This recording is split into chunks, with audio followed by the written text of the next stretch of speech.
Welcome everybody. Today we're going to be talking about the new hero that came out, and that is Wave Crasher. First of all, on my last video where I talked about Wave Crasher, before we knew much, if anything at all about them, I thought that it was going to be a girl. Just going by that picture, I thought it was a girl, but apparently it's a guy. Austin at that.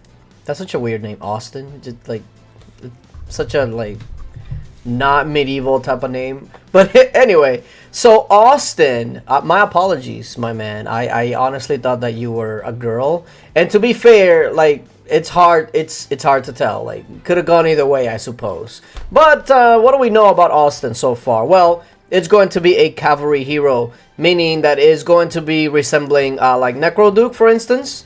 So if you take a look here, you'll see that everything is going to be blessings, meaning it's going to be another one of these passive heroes that all you have to do is get them to a certain grade and you're going to get the stat no matter what. So it's not a deployed hero. It's not a hero that needs to be on your march. So we continue to get heroes like Boomeister, Necroduke, Sandsage, etc., where they do not need to be in your march to actually get those boosts. But it is going to be 10% across the board for cavalry, which is nice. It just feels like we're just getting copy and paste things now. I was expecting something different, but it's not. As far as what you can expect, as far as buying it, it's going to also be the same as the previous heroes, Sandsage, Necroduke, etc. It'll start at 10 medals for $5. Then, as you can see here, for $20, you're going to get 12. And then, by the time you get to 100, you're going to be getting 22 medals. So, it doesn't scale very well. But it's going to be the same as all the other heroes that have been coming out lately. As far as price, some of the stats, etc. So, where does this hero fall just in general? Because as we know, heroes play a much larger role outside of just stats, right?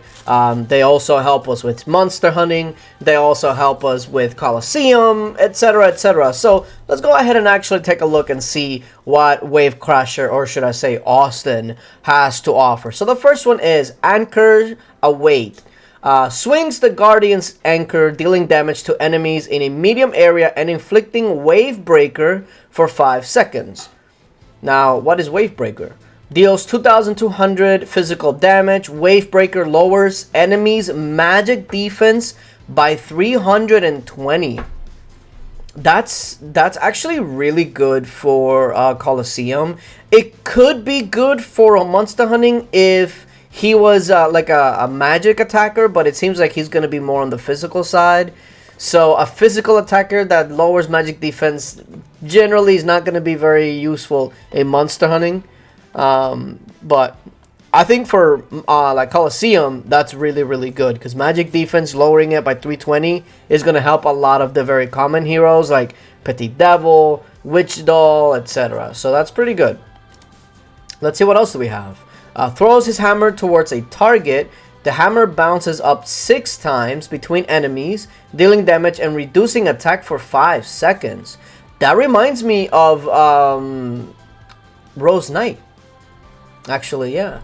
Deals 939 physical damage per hit. Also reduces enemies' attack by 210.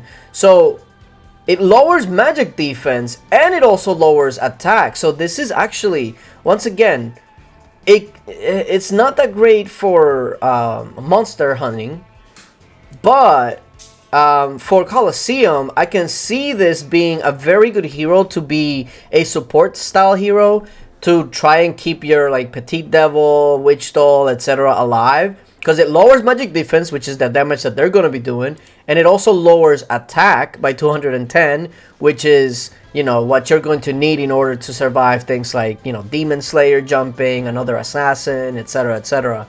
So that's actually really good so far. Seems like it's more of a Colosseum hero more than monster hunting, but let's take a look. Sees Blessing.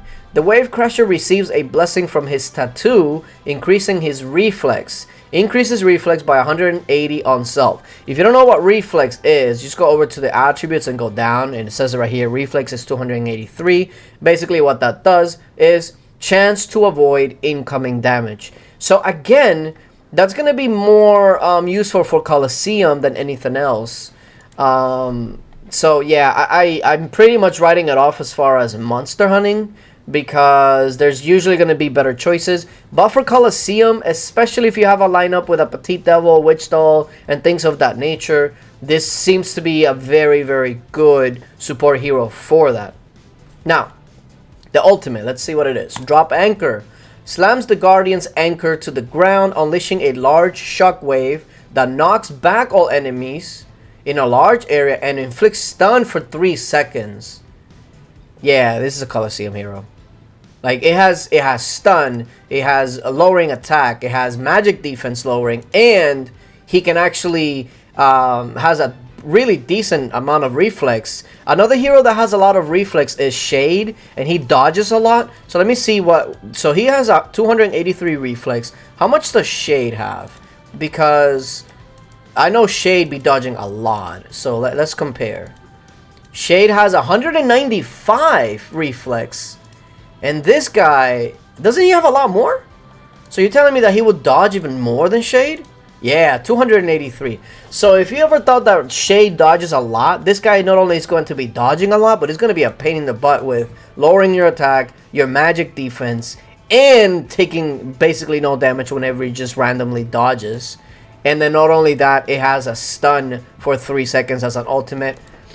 Yeah, of course the battle skills are great. Cavalry 10 10 10, great. But this is definitely going to be a very, very solid Colosseum hero, especially whenever it gets like any sort of defensive boost that'll make him live longer, because you know, any sort of defensive boost or HP boost with that amount of dodge plus all the everything else that he comes with, this is going to be a very solid Colosseum hero.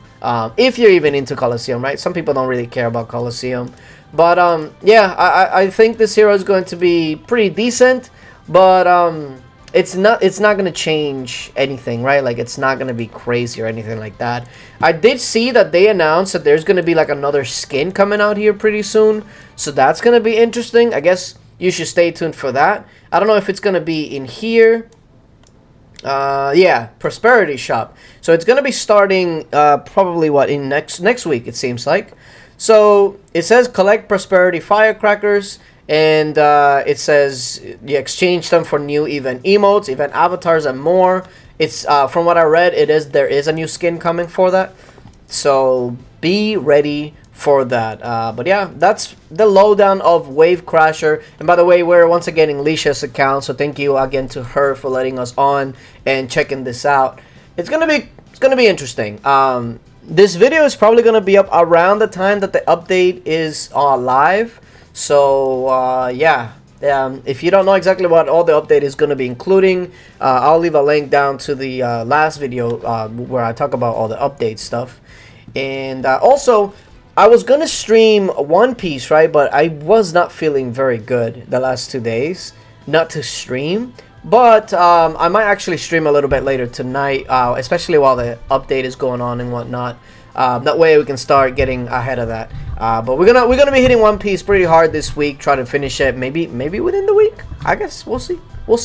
But yeah, appreciate you guys for coming through, and until later, bye.